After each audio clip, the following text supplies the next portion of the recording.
오늘 우리에게 주시는 하나님의 말씀은 시편 말씀인데요. 시편 148편 3절로 4절까지의 말씀을 함께 봉독하도록 하겠습니다. 함께 봅니다. 시작. 해와 달아 그를 찬양하며 밝은 별들아 다 그를 찬양할지어다. 하늘의 하늘도 그를 찬양하며 하늘 위에 있는 물들도 그를 찬양할지어다. 아멘. 오늘은 분별 마지막 시간으로 자연 분별의 7번째 방법 그리고 결정, 이런 제목으로 분별의 이야기를 이제 마지막으로 나누려고 합니다. 오늘로써 분별의 이야기를 마치고 7, 8월 달 한 2달 정도 잠깐 휴식기를 가진 다음에 9월쯤에 가을에 또 새로운 내용을 갖고 수요 저녁 예배를 함께 드리려고 합니다.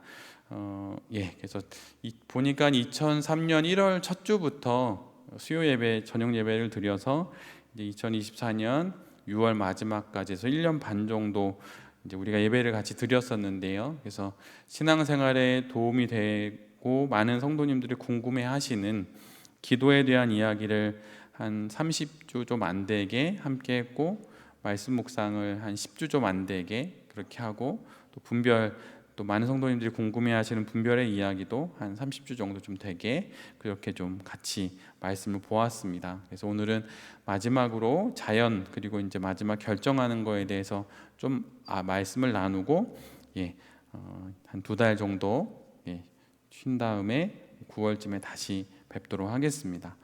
오늘은 자연에 대한 말씀인데요. 우리가 지금껏 분별의 7가지 방법을 순서대로 다 했습니다. 그래서 보시는 것처럼 기억, 직관, 몸, 상상력, 이성, 신앙적 정서, 자연, 이렇게 7가지를 저희가 이제 함께 분별의 방법에 대해서 이야기를 나눴는데, 오늘 그 마지막 자연에 대한 이야기입니다.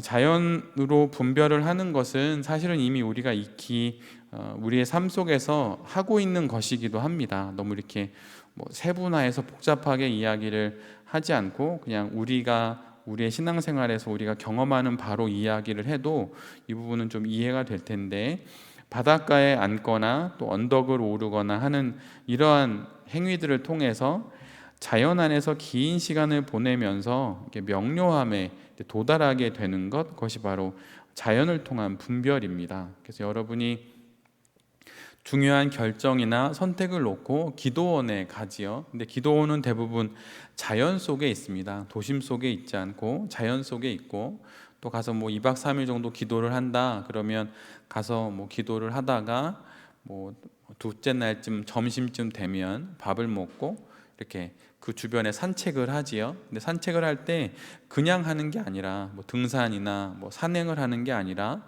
그 기도원 주변을 이렇게 거닐면서 그 자연 속에서 하나님께서 우리에게 주시고자 하시는 마음들을 느끼는 그런 바램으로 산책을 하지요.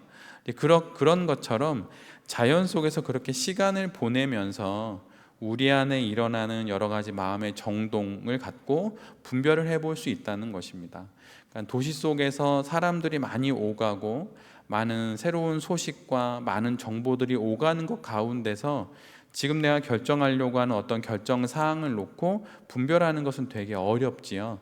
그런데 자연 속에 가서 하면 오히려 그것이 쉬워지는 경향들이 있는데, 바로 그런 것처럼 우리가 많이 해온 것처럼 자연 속에서 그렇게 시간을 보내면서 우리 안에 명료해지는 것들을 확인하고 그렇게 분별을 하는 겁니다. 이게 자연에 관련된 그 분별의 방법의 전부예요. 그래서 여러분 혹시 이런 얘기 들어보셨는지 모르겠는데, 건강한 사람이 자연을 찾아간다라고 말했는데, 반대로 자연을 찾아가는 사람이 건강해지는 법이기도 합니다.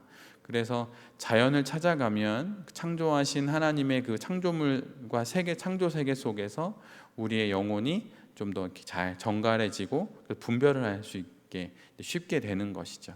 그래서 그런 내용입니다. 그래서 특별하게 그런 건 아니고 그런 거를 하는 것이에요. 그런데 일반적으로 이런 분별은 당연히 그 자연 속에서 바닷가나 산이나 야외에서 하는 것이 맞는데, 만약 그것이 불가능할 경우가 우리는 현대인들은 훨씬 많지요. 그래서 그럴 때는 예를 들면 조약돌이나 뭐 조개 껍질이나 나뭇잎이나 꽃이나 뭐 화분의 식물이나 뭐 어떤 나무 한 조각 같은 이런 자연의 대상을 나의 어떤 그 자연 속에서의 분별의 어떤 동반자처럼 활용할 수 있다는 것이에요. 예전에 돌베개 교회를 처음 이제 그 먼저 교회에 있을 때 돌베개 교회를 개척해야겠다는 생각을 갖고 교회 이름을 돌베개로 지은 다음에 실은 제가 그 걸어 다니다가 우연찮게 돌 하나를 발견을 했어요. 그래서 그 돌을 제 책상 위에, 부교역자로 있던 그 교회 제 책상 위에 얹어 놓았습니다. 근데 이게 돌베개 교회니까 그 돌이 떠올라서 이제 그 돌을 얹어 놓은 건데, 동글동글한 돌이었는데 그 돌을 보면 그냥 평범한 돌일 수 있는데 그 돌을 보는 순간 야곱의 돌베개가 떠오르고 돌베개 교회로 저를 부르시는 하나님이 느껴지는 그런 경험을 하게 된 적이 있었거든요. 그것처럼 우리가 자연 속에 있는 어떤 뭐 조약돌이든 뭐 나뭇잎이든 꽃이든 이런 것들을 나의 기도의 동반자로 이렇게 막 대단한 의미를 두거나 신비의 의미를 담는 게 아니고 그냥 그런 거를 동반자로 활용해 볼 수 있다는 것입니다. 여기서는 영어를 한국어로 번역하다 보니까 기도의 동반자 이렇게 이제 표시해 놨는데, 그러니까 기도를 할 때 그거 자연 속에 머물기가 어려우니 이제 그런 자연의 어떤 도구들을 내 책상에 얹어 놓는다든가 이런 식으로 해서 이제 우리가 기도를 할 수 있다는 거죠.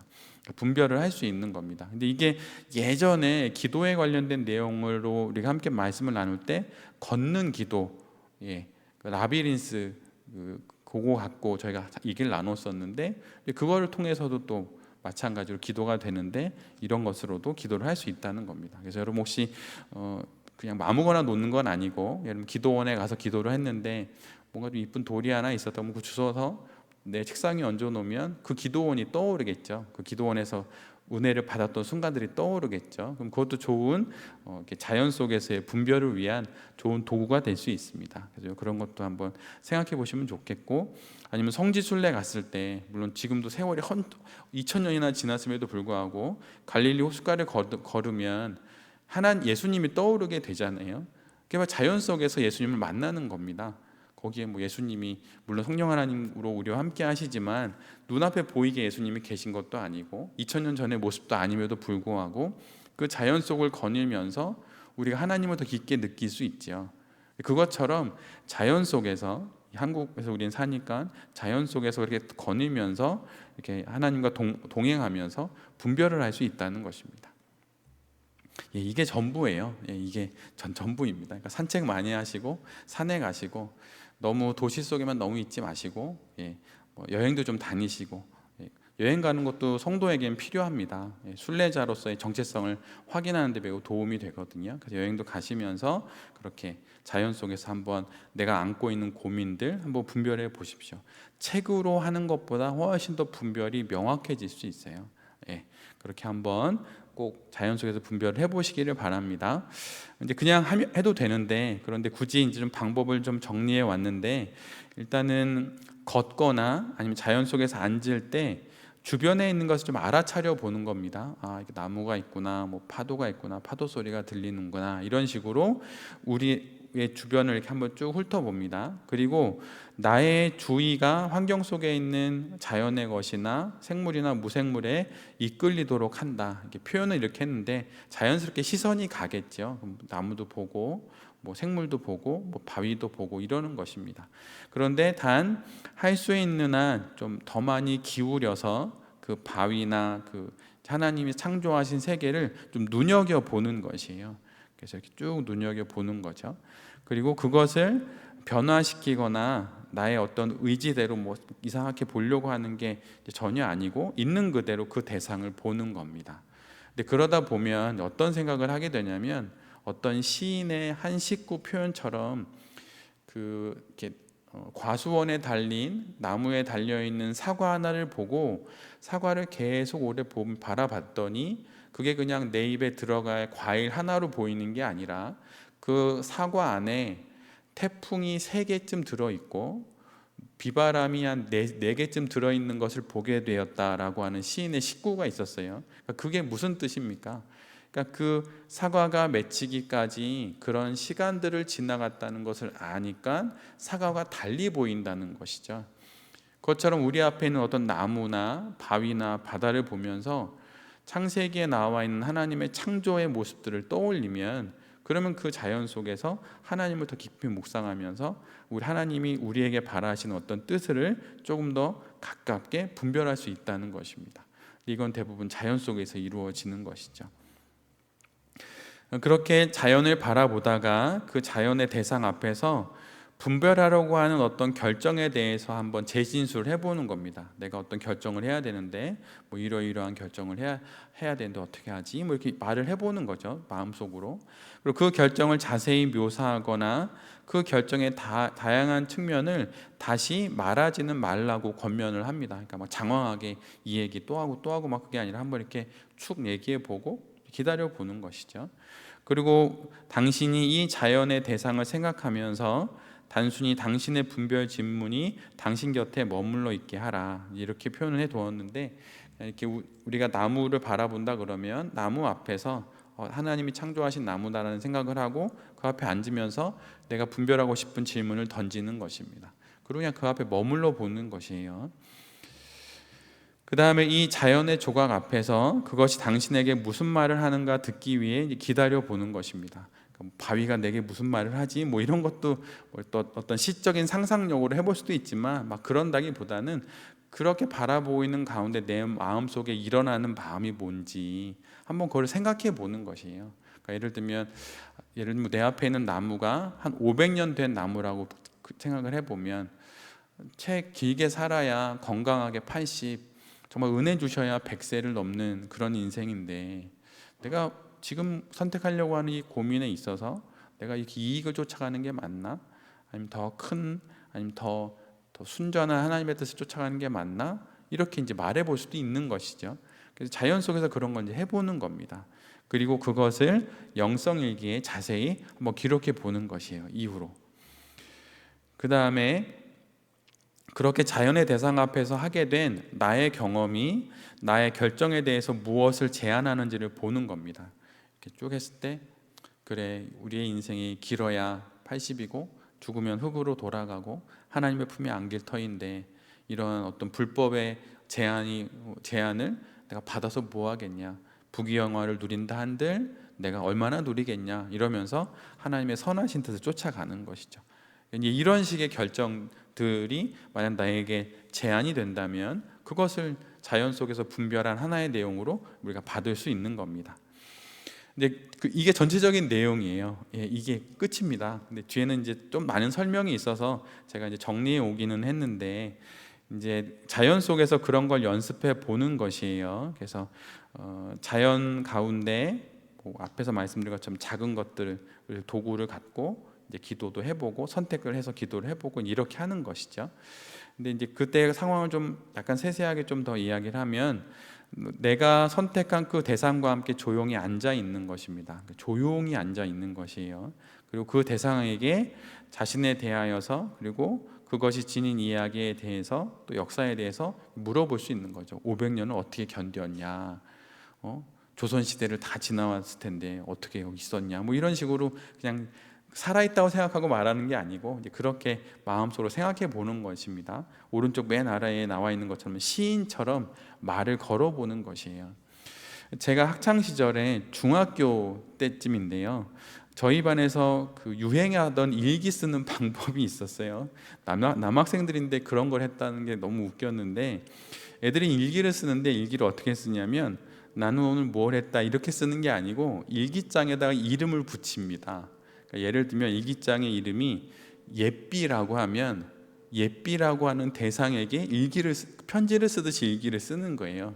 예삐야, 내가 오늘 학교에서 뭐 밥을 먹었다, 선생님한테 혼났다, 축구했는데 재밌었다, 너는 어땠니? 뭐 이런 식으로 쓰는 게 남자 중학교 아이들의 잠깐의 유행이 된 적이 있어요. 제가 보고 너무 되게 우스웠는데, 근데 그때 그걸 보면서 저의 느낌은 뭐였냐면 진짜 예삐라는 사람이 살아있는 건가? 막 이런 느낌이 드는, 그 어린아이들의 그 상상력이 되게 웃기게 이게 좀 기분이 들었었거든요. 그것처럼 이제 우리 자연 속에서 나무나 바위나 그걸 보면서 이제 그렇게 시인처럼 얘기를 건네보는 겁니다. 그러니까 여러분 혹시 범심론이나 범죄심론 이런 게 전혀 아니에요. 그러니까 그런 마음으로 한번 얘기를 건네보고 이렇게 생각해보고 이제 그러는 거죠. 그렇게 이제 조용히 자연 속에 있는 겁니다. 그리고 그 대상의 내면 생활과 영성에 대해서 그 대상에게 물어보라 이렇게 해놨는데 여러 가지로 얘기도 해보면서 내 안에 어떤 것들이 일어나는지 기다려보고 그러는 거죠. 그러니까 산을 거니면서 걷기도 하고 똑같은데 산을 이렇게 걸어 다니면서 하나님이 창조하신 자연을 보면서 하나님 정말 좋습니다. 이 자연 나무보다도 오래 못 사는 제가 이 고민을 안고 있는 이 고민을 어떻게 하면 좋을까요? 이렇게 말을 건네다가 나무를 보면서 하나님이 인사이트를 줄 수도 있는 거죠. 그래서 이렇게 내 안에 일어나는 어떤 말들이나 뭐 이런 것들이 있다면 그런 것들을 한번 떠올려 보면서 나의 분별의 재료로 잘 삼아 보는 것입니다. 그리고 중요한 부분은 밑줄을 쳐두었는데요. 그 자연 속을 거니면서 그 자연이 하나님의 창조 세계가 하나님에 관하여서 내게 무슨 말을 하는지를 들어보는 겁니다. 우리가 잘 알고 있는 그 프란체스코는 그 새들에게 설교도 하고 막 이랬잖아요. 그렇게 되는 것들이 사실 있는 거죠. 우리는 경험 못하지만. 그러니까 혹시 하나님에 관해서 나무가, 바람이, 바다가 우리에게 뭐라고 말을 해주는지 한번 들어보는 겁니다. 그러면 하나님에 관해서 말해주니 하나님의 뜻이 무엇인지도 우리 마음에서 이렇게 잘 조금씩 올라올 수 있겠죠. 그런 면들을 이제 잘 확인하면서 자연 속에서 분별하시면 되고, 이런 자연 안에서 분별하는 것이 매우 성경적인 전통이 있습니다. 그냥 이렇게 막 아무렇게나 하는 게 아니에요. 왜냐하면 인간은 여기 나와 있는 질문처럼 자연 위에 있는 것일까 아니면 자연 안에 있는 것일까 라고 하는 질문에 창세기는 명확하게 인간은 자연 속에 있다고 이야기를 합니다. 아담이라고 하는 이름이 땅으로부터 비롯되었음을 말을 하지요. 그리고 동시에 우리는 하나님과의 인격적 교제 속에도 들어 있습니다. 그래서 맨 밑에 있는 것처럼 땅에 속하였으면서 동시에 땅을 초월하는 존재로서 인간에게 하나님은 우리에게 독특한 책임을 부여하셔서 인간과 다른 피조물들 사이에 또 질서와 평화를 유지하라고 우리 이 땅에 보내주신 거죠. 그러니까 이런 아주 자연과 가까운 우리의 창조의 그 모습으로부터 자연에서 우리가 분별을 할 수 있다. 하나님의 부르심과 뜻을 우리가 조금씩 알 수 있다라고 말을 하는 것입니다. 또 성경에서뿐만 아니라 기독교 신학에서도 자연에 대해서 긍정적으로 말을 합니다. 그러니까 이레네우스 같은 경우에는 영지주의자들이 창조주 하나님을 거부하는 것에 반대를 하고 그들이 창조주 하나님을 대체하는 것으로 내세운 수동적이고 완전한 세상에서 떠난 신에 대해서 반대했다고 말했는데, 그러니까 천지를 하나님께서 창조하셨듯이 자연을 하나님께서 창조하셨듯이 그 창조하신 세계 안에 하나님 계시다고 하는 것이죠. 그리고 어거스틴도 피조물에 대해서 하나님의 선하심의 표현이 피조물이라고 이야기를 했습니다. 그러니까 당연히 그 피조물 안에 자연도 들어가 있겠죠. 그래서 어거스틴도 이렇게 말을 했다라는 어떤 신학적인 전통이 있고, 우리 이제 장로교 그 신앙 안에 칼빈 같은 경우도 그렇게 이야기를 했어요.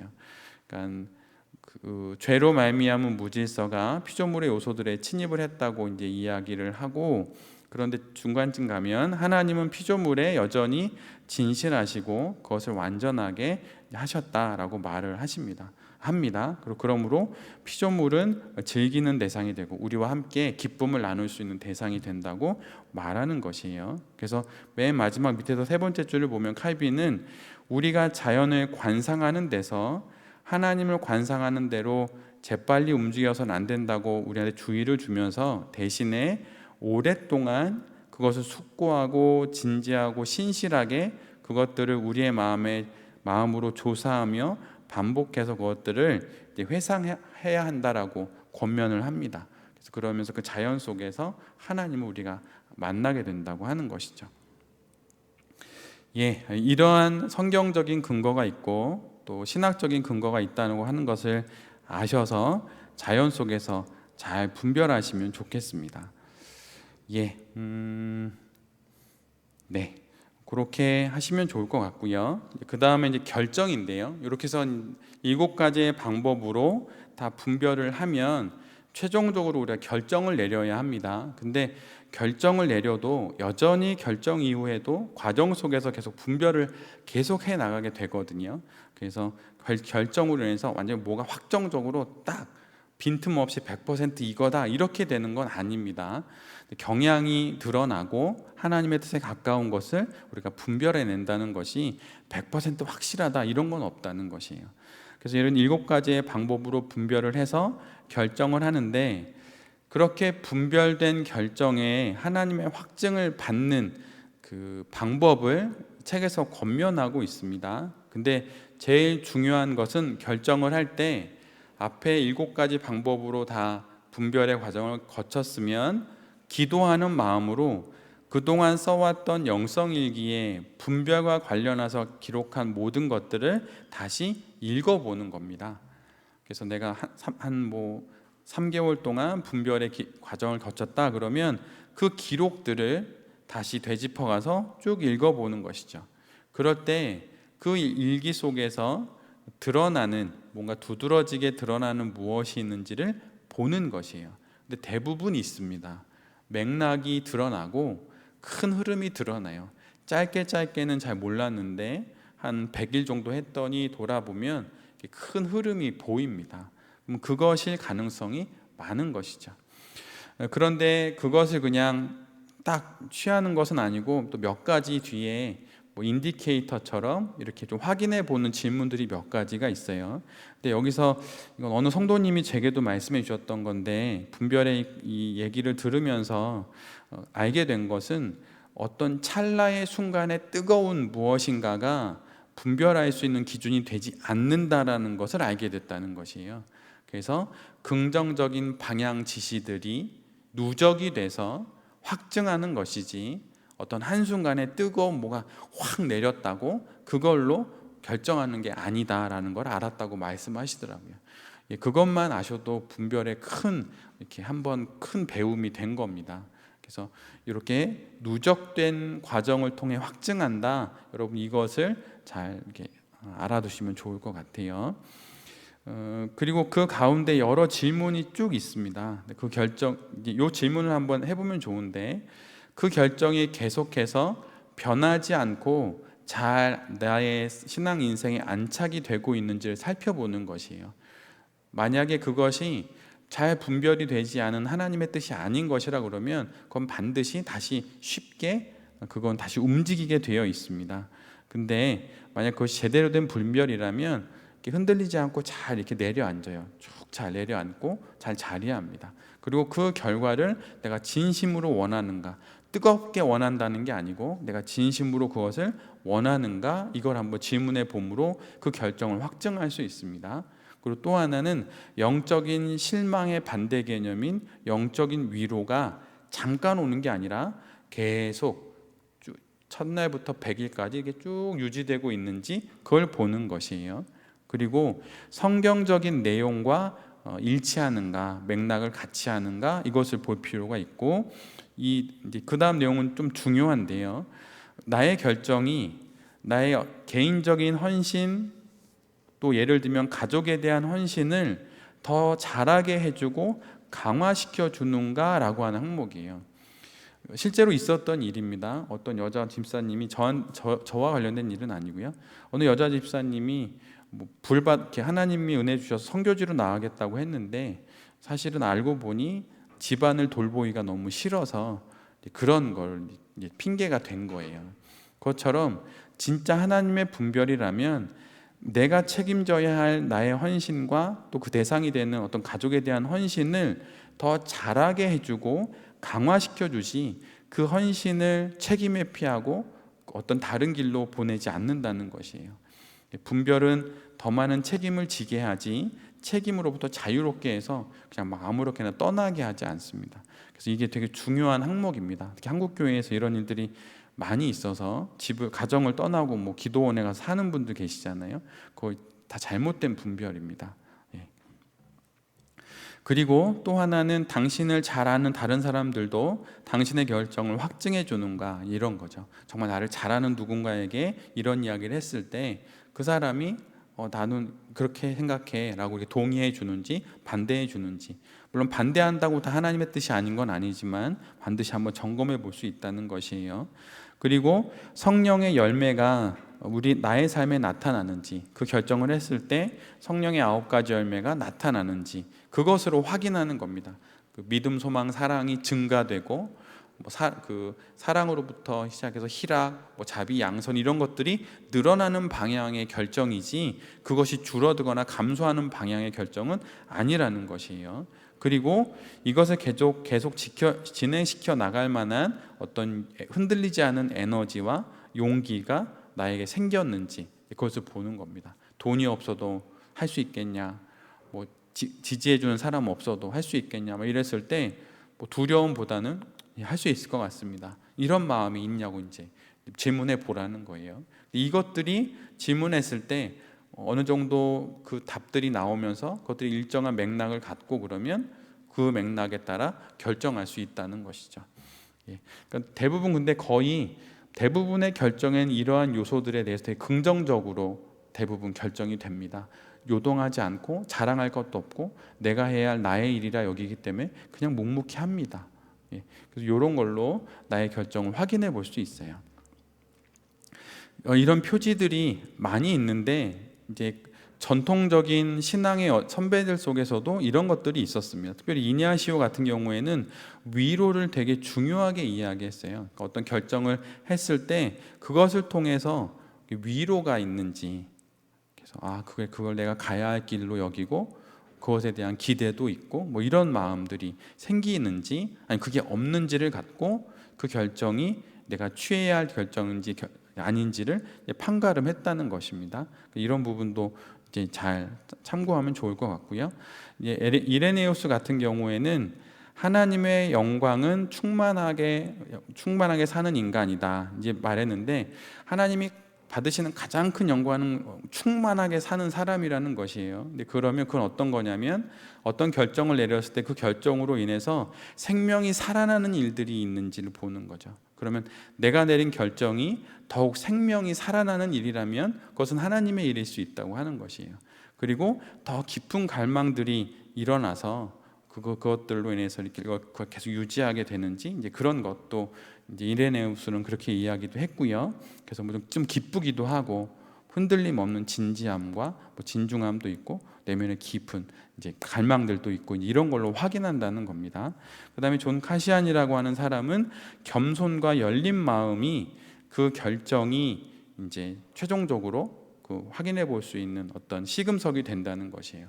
그 선택을 했는데 내가 대단한 걸 한 것 같아 이러면 아니라는 거죠. 그러니까 겸손한 마음, 그리고 개방된 마음, 열린 마음이 되어서 그것들이 점점 증가하고 있는 방향인지를 확인해 본다는 것이에요.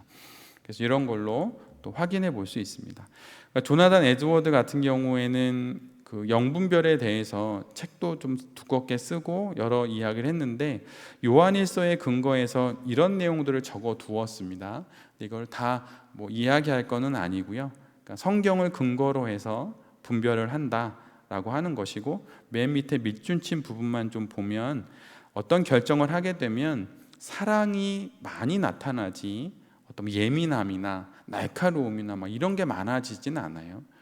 내가 설사 아무리 옳다 하더라도, 그리고 아주 따끔하게 이야기한다 하더라도 사랑이 내 안에 있다는 것이에요. 그리고 그것은 밖으로는 좀 더 친절한 행동으로 나타날 수 있다고 이야기를 합니다.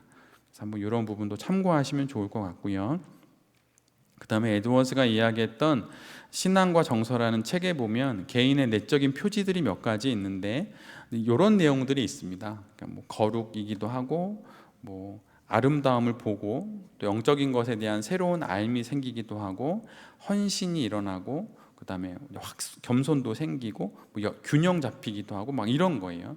그러니까 우리가 어떤 하나님의 뜻을 딱 분별했을 때 막 불같이 그곳에 내달리는 게 아니고 실은 그렇게 가기는 가는데 그 걸음에서 드러나는 어떤 신앙적인 정서는 매우 확신에 차지만 겸손하고, 그러면서 내적인 변화들이 일어나면서 예수님을 닮아가고 부드럽고 온유하고 균형이 있고 뜨거운 갈망이 있고 구체적인 실천들이 있고 막 이렇다는 것이에요. 그래서 분별을 했을 때 막 뭐 너는 뭐야, 너는 뭐 이런 거야, 막 이렇게 말하지 않습니다. 그냥 주어진 걸 살아갈 뿐인 거죠. 그리고 당연히 이렇게 하면 그 사람의 인격적인 변화도 나타납니다. 그래서 이런 12가지 지표가 있다는 것도 좀 기억하시면 좋을 것 같고요. 그래서 이런 결정을 갖고 이제 결정의 이행을 이제 준비해 보는 것입니다. 이 부분에서는 요거를 좀 우리가 알았으면 좋겠는데, 우리가 지금까지 해왔던 여러 가지 분별의 과정들을 돌아봤을 때 이것들이 좀 잘 정리가 되는 것이 매듭이 잘 지어지는 것이, 그러니까 단계별로 잘 구분이 되어지는 것이 있는 게 좋은 겁니다. 그때 내가 이렇게 예를 들면 뭐 어떤 기억을 갖고 분별을 했었던 과정이지, 이성을 갖고 했지, 직관을 갖고 했지, 뭐 이런 식으로 이렇게 단계가 이렇게 좀 이렇게 매듭이 지어지듯 이렇게 잘 되는지 한번 돌아보면 결정을 이행할 때 좋은 또 방법이라고 생각이 들고요. 그래서 그렇게 이제 해보는 겁니다. 그리고 이건 앞에서 했던 얘기하고 좀 유사하긴 한데요. 그 결정을 내렸지만 계속해서 나를 지지해 줄 사람들이 누가 있을까? 뭐 이런 것도 한번 살펴보기도 하고, 또 내 안에서 일어나는 어떤 두려움이나 저항들이 있다면 그건 뭘까? 또 영적인 자유의 경험들이 있다면 그건 어떤 것일까? 이거의 무게도 달아보면서 그렇게 하는 겁니다. 그리고 맨 마지막에는 영적 자유의 지점으로부터 행동할 수 있는 은총을 구하는 겁니다. 우리가 분별을 하는 모든 궁극적인 이유는 행동을 하기 위함이에요. 그러니까 분별이 어떤 영적이고 뭐 은밀한 공간에서의 하나님과의 어떤 이렇게 과정이 목표가 아니고, 그것 이후에 구체적인 행동을 이 땅 가운데 행하기 위함인 것이에요. 그래서 여러분이 분별을 했으면 반드시 실행에 옮겨야 되고, 그 실행의 결과를 갖고 다시 하나님께 기도하면서 또 한 걸음씩 나아가는 것입니다. 그렇게 이제 분별을 하면서 이제 그 결정을 하는 것이고, 이제 맨 마지막에 6번을 보면요, 이제 다음 날을 미리 바라보면서 당신의 인생을 향한 하나님의 갈망에 따라 그날을 사는 방법에 대해 하나님과 함께 구체적으로 계획을 짜도록 하라, 이렇게 이제 마지막 권면을 했는데, 분별을 다 하고 결정을 딱 해서 실행을 했지요.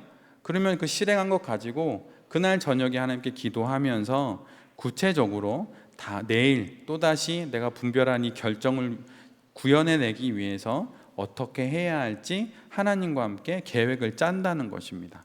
이러면서 사람들이 자꾸 변화가 일어나고 이 땅에서 뭔가 일어나야 할 어떤 중요한 일들이 어떤 한 믿음의 사람을 통해서 일어나게 된다는 것이죠. 여기까지가 분별의 모든 내용입니다. 여러 내용들을 우리가 하고 여기까지 왔는데, 분별에 대해서 물어보시는 분들이 좀 계셔서 이제 함께 하면 좋겠다는 마음으로 시작을 했는데요. 이것 이외에 또 분별하는 방법이 있을 수 있겠죠. 그런데 요 방법들을 갖고 우리에게 다가온 인생의 문제들을 잘 분별하셔서 더 좋은 신앙인으로, 또 더 좋은 성도로 그렇게 잘 살아가시는 그런 성도님들이 되셨으면 좋겠습니다. 마치 어떤 점을 치듯이 무속의 사람들이 그렇게 하듯이 분별하는 게 아니다 라고 하는 걸 명확하게 아시고, 성령 하나님께서 막 갑자기 불을 내리셔서 뭘 하라고 했다 막 이런 건 거의 분별이 아닙니다. 그래서 여러분, 이런 분별에 긴 시간을 들여서 과정을 확인해 보고 결정에 이르게 되는 이런 분별을 통해서 인생에 다가온 수많은 하나님의 뜻들을 잘 분별해서 더 좋은 신앙인으로 살아가는 우리 모두가 되었으면 좋겠습니다. 이상으로 분별을 마치고요. 앞에 말씀드린 것처럼 9월 달쯤에 다시 시작할 때 광고해 드리고 그때 또 다시 다른 주제로 함께 또 신앙의 여정을 잘 걸어가 보도록 하겠습니다.